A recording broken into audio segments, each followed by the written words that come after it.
All right, ladies and gentlemen, welcome back to the second stream here for the International 5-Day 4 of the group stage. We're in our second heat. We've got Complexity versus Fnatic. We just saw Complexity go 2-0 over Cloud9, securing their top 4. So a sigh of relief for them. Fnatic, well, their hopes looking a little dreary here, Purge. They've played their 6 games and are sitting on 4 points. So yeah, I think the best thing you can do here is try to get the top of your lower bracket place because, you know, any closer to the bottom and you're even closer to elimination. I'm pretty sure the first couple matches are best of ones as per previous TIs. I mean, you get to play in the main stage, but you got to win those best of ones when you get there. So if you can get a bit higher, the amount of money you make is actually kind of skyrockets. yes, I think if you make it through that first round, you essentially double your money. You go from that 50K mark to that slightly 100K, slightly above the 100K mark. So, yeah, a lot on the line here for Fnatic, though Complexity, not that they're going to rest easy, but they can at least breathe a much-deserved sigh of relief after that very impressive last series. So I think at this point, Complexity pretty clear favorites coming in here, but this is another one of these matchups where you don't get to see these two teams face off, and I don't think they've ever played in their current forms, maybe some scrims or so once they all arrived in Seattle, but have not seen them on LAN or online facing each other until now. So how did you feel Fnatic was going to do coming into this? They had a fairly poor performance. This is their last game here, maximum of 7 points, but they're currently sitting at 4, which means they've only won 4 games out of their 12. Or it means they got a best they 2-0'd at one point and then won 1 game, which is probably even worse looking. Yeah, it's been tough for them. It seems. I personally thought they were going to do pretty well coming in. The last time I saw them play was, I'm not quite sure, because they got directly invited. So yeah, they played in ESL 1. They were eliminated. I think I caught them there maybe a bit. I'm forgetting where they were eliminated. And that tournament's harder to remember because half the teams get eliminated in the first round since it's single elim. So it's one that you can't read too far into. They've played a lot of blends. They played the most recent Star Ladder that was in Bucharest where they had some decent results. Yeah, they played pretty well there. So I definitely would have thought that they would perform better than this. Mushi, I think, has done a couple questionable things in terms of skill build and their kind of play style.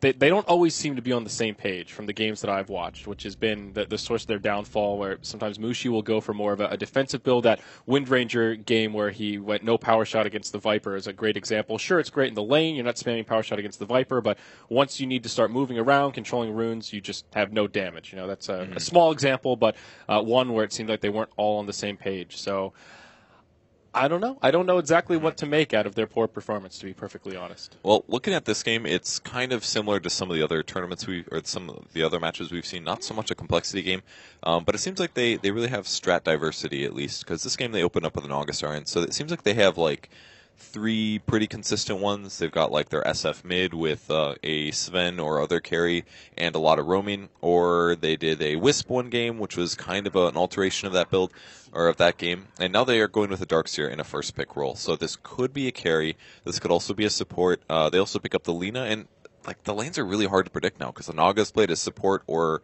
carry. Lina's played as a mid, as a carry, as a support. Can be played by all 3 by complexity, and they grab a Darkseer in addition on top of that.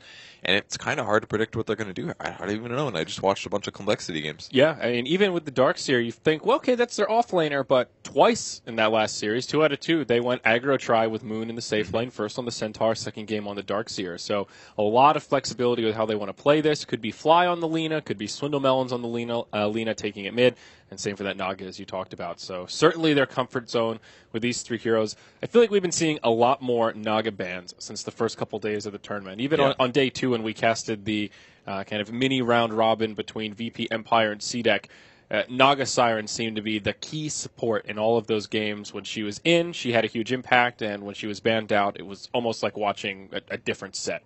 Yeah. So not surprised to see Complexity prioritize her if she's left in the pool. And that's one of the things that I think Complexity has a huge advantage towards is, like what I said before, with their varying strats, they're not just relying on those top 2 heroes to win every game. Like the best hero, maybe the most competitive heroes that they picked in the previous matches were like Shadowfiend and Lina.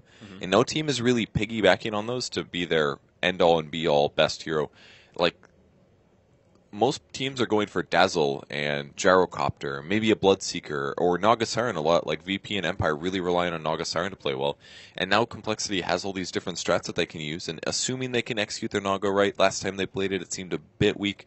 they'll have like much bigger strategy options than their opponents, which should give them the ability to outpick as well. So I feel like their chances going into the later stages of TI are very good here. Yeah, absolutely. It'd be really crazy if they win that first round of the upper bracket, the main event. They are in great shape, and that is truly an underdog story at that point. I don't think anybody would have not. That's hyperbole. Most people would not have expected them to go that far throughout the bracket. But here, speaking of that point, even more so, another change of pace from what we saw in the series prior. The Bone Fletcher, Mr. Klinks, picked up fourth for complexity, probably for Ziz. And he usually does play a bit more roaming carry, so I think this is a fine, appropriate hero. Haven't seen them play this yet. It's also entirely possible that they're not trying very seriously this game, and that's something that we should honestly consider. This could be a time to experiment. If they had heroes that they wanted to try out, see how they fare, this is really the time to do it. Yeah, they need to get at least one win here to guarantee third place in their group, to get an advantage of points over Cloud9. So I think it's worth doing that here, but I don't think it's revealing